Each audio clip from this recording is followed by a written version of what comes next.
നിങ്ങളുടെ ഇഷ്ട പരമ്പരകൾ എക്സ്ക്ലൂസീവായി സൺ നെക്സ്റ്റ് ആപ്പിലൂടെ തികച്ചും ഫ്രീ ആയി ഇപ്പോഴേ ആപ്പ് ഡൗൺലോഡ് ചെയ്യൂ.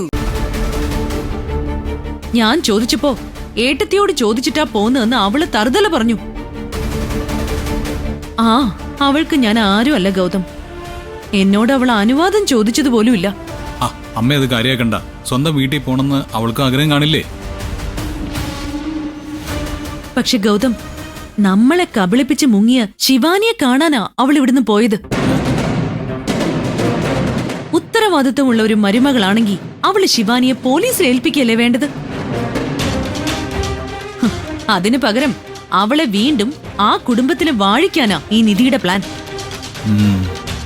ഇങ്ങനെയാണെങ്കി ഞാനിവിടുന്ന് താമസം മാറിയാലോ എന്ന് ആലോചിക്കുന്നത്. വേണ്ട, അമ്മ ധൃതി പിടിച്ച് തീരുമാനങ്ങളൊന്നും എടുക്കരുത്. എന്റെ എല്ലാ അത്യാവശ്യങ്ങളും മാറ്റിവെച്ച് അമ്മ പറഞ്ഞ മീറ്റിങ്ങിന് പോവാ ഞാൻ. ബാക്കിയൊക്കെ നമുക്ക് തിരിച്ചെത്തിയിട്ട് സംസാരിക്കാം. അത് ശരിയാ. ഞാൻ വിളിച്ചത് നിനക്ക് ബുദ്ധിമുട്ടായി കാണും. അയ്യോ ഇല്ല, അമ്മയ്ക്ക് എപ്പോ വേണമെങ്കിലും എന്നെ വിളിക്കാലോ.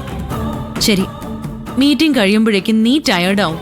അങ്ങനെയാണെങ്കിൽ നീ ഒരു റൂം എടുത്ത് കൊച്ചിയിൽ തന്നെ തങ്ങിയാ മതി. രാത്രി ഇങ്ങോട്ട് ട്രാവൽ ചെയ്യാൻ നിൽക്കണ്ട.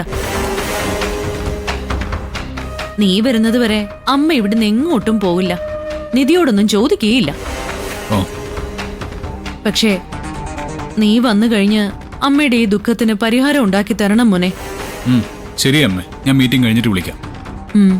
ശരി.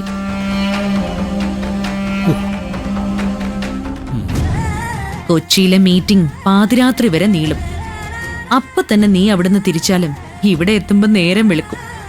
അപ്പോഴേക്കും നിധി അനുവാദം വാങ്ങാതെ വീട്ടിലേക്ക് പോയ പ്രശ്നം ഇവിടെ റെഡി ആയിരിക്കും.